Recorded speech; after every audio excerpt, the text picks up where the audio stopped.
Chers compatriotes, bonjour. Je voudrais dire un mot sur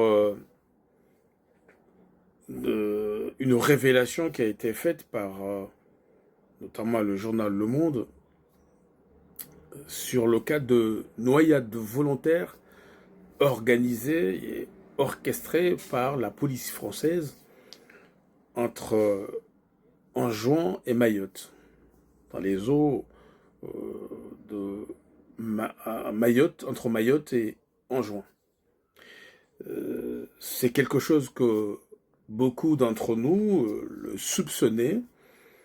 Certains en parlaient à raison, et ça a été finalement confirmé à travers des enquêtes organisées ou menées par des journaux très sérieux, notamment Le Monde. Oui, la plupart des personnes qui sont décédées entre Anjouan et Mayotte, en voulant rejoindre l'île de Mayotte, il y a eu des noyades volontaires qui ont été soigneusement organisées, orchestrées par la police française. Euh, En 2012, le Sénat français avait évoqué le chiffre de 8000 morts, entre 7 et 8000 morts, en 95 et 2012, avec l'instauration du visa Balladur.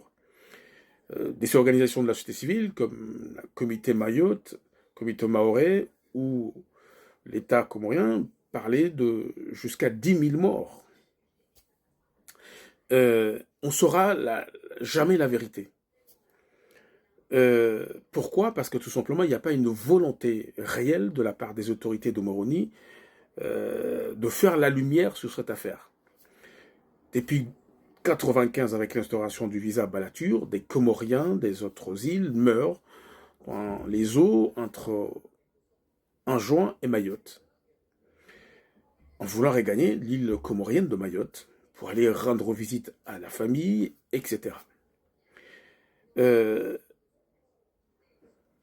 Ce qui s'est passé aujourd'hui, on a vu un communiqué du ministère comorien des Affaires étrangères dénonçant ce qu'ils savaient et qui n'ont rien fait pour essayer de stopper ou d'arrêter tout cela. Le massacre des Comoriens volontairement organisé, noyade organisée, et il nous sort des communiqués hypocrites pour dire n'importe quoi.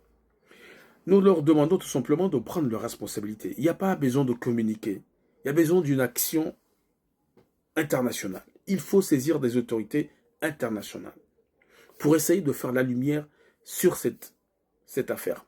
Il faut que le gouvernement comorien porte plainte, parce que des citoyens comoriens, peut-être certains d'entre eux sont des ressortissants français, que sais-je. En tout cas, nous encourageons les victimes de ces noyades volontaires, certains d'entre eux, ceux qui ont survécu, de se manifester, de porter plainte, pour que des avocats ou des associations de la société civile puissent se saisir de cette question pour les aider, pour les accompagner et à saisir des autorités compétentes pour que justice soit faite, pour que les autorités françaises soient condamnées contre ces noyades volontaires.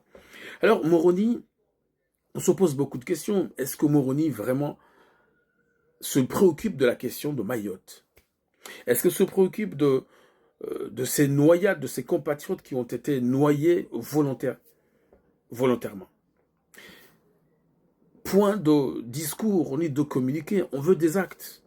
Il faut que dès maintenant, dès aujourd'hui, une commission soit mise en place sous l'égide du ministère des Affaires étrangères avec des autorités, avec des professionnels, des avocats, des juristes, pour essayer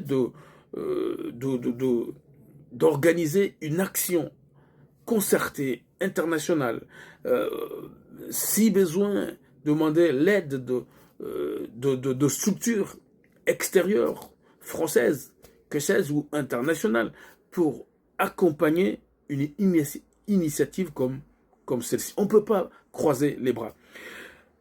Du côté comorien, il faut que nous soyons solidaires, qu'on se lève pour dire trop, c'est trop. Nous ne pouvons pas continuer comme ça. Que des Comoriens trouvent l'amour bêtement, volontairement, parce que ils veulent regagner l'île comorienne de manière qu'on organise ces noyades volontaires. Il faut que nous disions non, il faut que la France comprenne que nous ne sommes pas d'accord avec ces crimes organisés, et visiblement par l'État, et appelons ensemble à ce que ces crimes soient condamnés, soient sanctionnés, et que la France soit mise face à ses responsabilités. C'est tout ce que je voulais dire aujourd'hui. Et là, on s'apprête à organiser l'Assemblée générale des Nations Unies. Azali y sera avec sa délégation, qu'il ait enfin le courage de dénoncer tout cela. Et qu'il ait enfin dénoncé, oui, mais qu'il ait aussi le courage d'engager, de le dire dans les tribunes des Nations Unies, que l'État comorien va se constituer partie civile, et afin que la lumière soit faite sur ces noyades volontaires qui ont été organisées et orchestrées par l'État français. Je vous remercie.